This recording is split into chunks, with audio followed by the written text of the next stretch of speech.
पुराने वक्तों की बात है। एक गांव में एक गरीब औरत अपने 3 बेटों के साथ रहती थी। उसका नाम कमला था। वह सारा दिन दूसरों के घरों में काम करती और सिर्फ 2 वक्त की रोटी ही कमा पाती।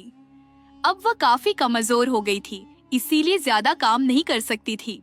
एक दिन कमला ने अपने तीनों बेटों मोहन, सोहन और रोहन को बुलाया और बोली, मेरे बेटों, मैं अब बूढ़ी हो चुकी हूँ और ज्यादा काम नहीं कर सकती, और अब तुम तीनों भी बड़े हो चुके हो। मैं चाहती हूँ कि तुम तीनों कोई काम करो और अपने पैरों पर खड़े हो जाओ। लेकिन माँ, हमें तो कोई काम नहीं आता। मैं जानती हूँ, इसलिए तुम लोगों को बाहर जाना होगा, बाहर की दुनिया देखनी होगी और कोई हुनर सीखना होगा। कोई ऐसा पेशा इख्तियार करना होगा जिसमें ज्यादा मुनाफा हो, ताकि तुम एक अच्छी जिंदगी गुजार सको। ठीक है माँ, अगर आपकी यही ख्वाहिश है तो हम तीनों आपकी बात जरूर मानेंगे और कोई हुनर जरूर सीखेंगे। अगले रोज सुबह सवेरे तीनों भाइयों ने माँ की बात मानते हुए यात्रा का सामान बांधा और अपनी माँ से अलविदा कहकर अपनी किस्मत आजमाने के लिए रवाना हो गए। चलते चलते तीनों भाई एक जगह पहुंचकर रुके, जहाँ सामने 3 रास्ते थे जो अलग अलग दिशाओं में खुल रहे थे। सुनो भाइयों, हमारा साथ यहीं तक था। अब इससे आगे हमें अकेले ही सफर करना होगा। आज से पूरे 1 साल बाद हम यहाँ फिर से मिलेंगे। इस तरह तीनों भाई एक दूसरे को अलविदा कहते हुए सामने नजर आने वाले रास्तों में से एक रास्ते पर चल पड़े। मोहन एक जंगल में पहुंचा। चलते चलते सुबह से शाम हो चुकी थी और मोहन काफी थक भी गया था। वह कुछ देर आराम की गरज से एक पेड़ के साथ टेक लगाकर बैठ गया और आंखें बंद कर लीं।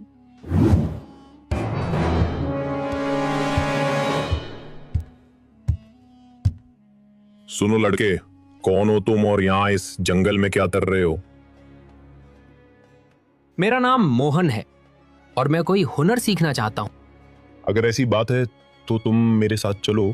मैं तुम्हें लकड़ी काटना और इससे अलग अलग चीजें बनाना सिखाऊंगा, जो तुम्हारे बहुत काम आएगा।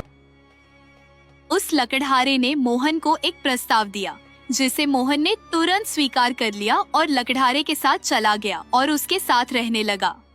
लकड़हारे ने मोहन को एक नई कला सिखा दी। अब वह तरह तरह की चीजें बनाना सीख चुका था। दूसरी तरफ सोहन सफर तय करता हुआ एक खुली जगह पहुंच गया, जहां चारों तरफ हरे भरे खेत थे। वहीं एक खेत के बीचों बीच एक छोटी सी झोपड़ी थी। झोपड़ी के सामने ही एक व्यक्ति कुर्सी डाले बैठा था और उसके हाथ में एक बर्तन था जिसमें परिंदों का खाना था, जिसे वह अपने सामने जमीन पर फेंक रहा था। बहुत से परिंदे उसके आसपास दाना चुग रहे थे और एक परिंदा उस इंसान के हाथ पर बैठा था। वह व्यक्ति कुछ कहता, फिर उस परिंदे का मुंह अपने कान के करीब ले जाता। ऐसे लगता जैसे वह परिंदे से बातें कर रहा हो। सोहन दिलचस्पी से उसे देख रहा था। फिर वह उस व्यक्ति के पास गया और पूछा, तुम ये क्या कर रहे हो? मैं इनसे बातें कर रहा हूँ, मुझे इनकी जबान आती है। अच्छा, क्या कह रहा है ये परिंदा? ये परिंदा मुझे कह रहा है कि कुछ देर में यहाँ बारिश होने वाली है। ये तो बहुत दिलचस्प है। क्या तुम मुझे परिंदों की बोली सिखाओगे? अगर तुम सीखना चाहते हो तो जरूर सिखाऊंगा। उस व्यक्ति की बात सुनकर सोहन खुश हुआ। फिर वह व्यक्ति सोहन को अपने घर के अंदर ले गया, क्योंकि हल्की हल्की बूंदाबांदी शुरू हो चुकी थी। इसके बाद सोहन उस व्यक्ति के साथ रहने लगा जिसका नाम दीनू था।